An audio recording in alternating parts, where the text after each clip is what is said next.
Infrastructure नहीं था sir, और हमारा विश्वविद्यालय नैक B+ ग्रेडिंग में था, तो अब वो नैक A+ ग्रेडिंग में आ गया। तो ये सफर कैसा था सर? जब मैं यहाँ पर ज्वाइन किया तो उस समय मैंने ये कहा था कि हमारा विश्वविद्यालय 3 tier स्ट्रेटजी पे काम करेगा।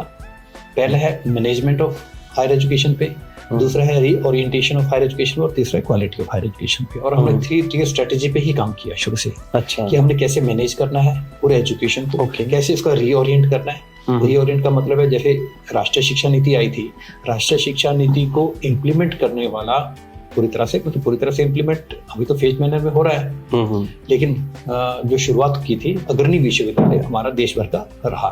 न्यू एजुकेशन पॉलिसी, जो national education policy, national education policy. क्योंकि जब मैं कुलपति था रेवाड़ी में, उस समय में उनका बेंगलोर में हेड ऑफिस होता था, कस्तूरी रंगन जी की अध्यक्षता में कमेटी बनी थी। उस समय मेरा कई बार वहां जाना हुआ जब एनईपी बनी थी। एनईपी के विषय में बाद में आता हूँ, आपने नैक पूछा।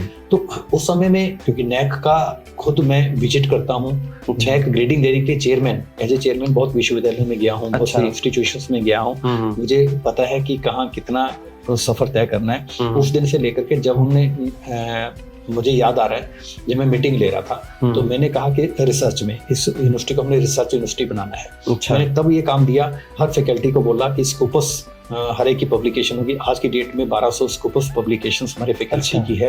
आज की डेट में एच इंडेक्स, उस समय में जो 23 होता था, आज की डेट में 67 एच इंडेक्स हमारे विश्वविद्यालय का है। उस समय में जब एक पेटेंट था, जब मैंने मीटिंग ले रहा था, आज की डेट में हमारे पास 2021 का मतलब बाद की बात है जी। और आज की डेट में हमारे पास 40 पेटेंट्स हैं, है ना। मैंने खुद अपना एग्जांपल दिया कि मैं शुरुआत करता हूँ। आज की डेट में 15 पेटेंट्स मेरे भी अपने हैं, आपके अपने मेरे अपने हैं, है ना। तो मुझे लगता है कि उस समय में जब हमने यात्रा शुरू की, मैं मानता हूँ कि कई चीजों में हम आगे नहीं थे, लेकिन हमने 1 साल दिन रात हमने जो उस पर काम किया, क्योंकि मेरा एक्सपीरियंस था, मैं खुद विजिट करता था नैक में, हमने क्या क्या करना है, किस तरह से SSR में जाना है।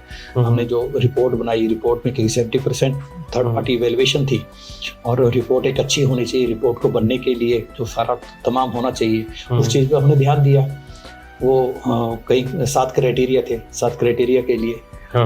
और जब हमारा यहाँ का चल रहा था तो मैं HPU का वाइस चांसलर था, वहाँ वाइस चांसलर जाती, वहाँ का भी नैक करवाना पड़ा मुझे। वहाँ भी A ग्रेड आया।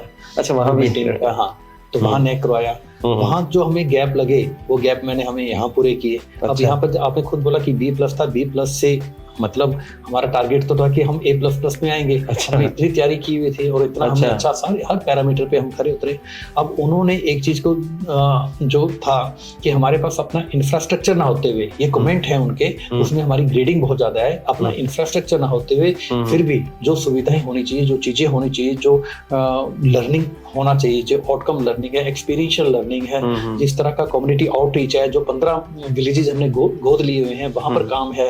विद्यार्थियों को लेकर के हमारा और स्टूडेंट लर्निंग को लेकर के जो है, उसमें हम खरे उतरे, बहुत अच्छा हमारा था। रिसर्च को लेकर के हमारा तो अल्टीमेटली आउट ऑफ 4 3.42, यानी कि 3.5 पे A++, हाईएस्ट ग्रेड है 3.5।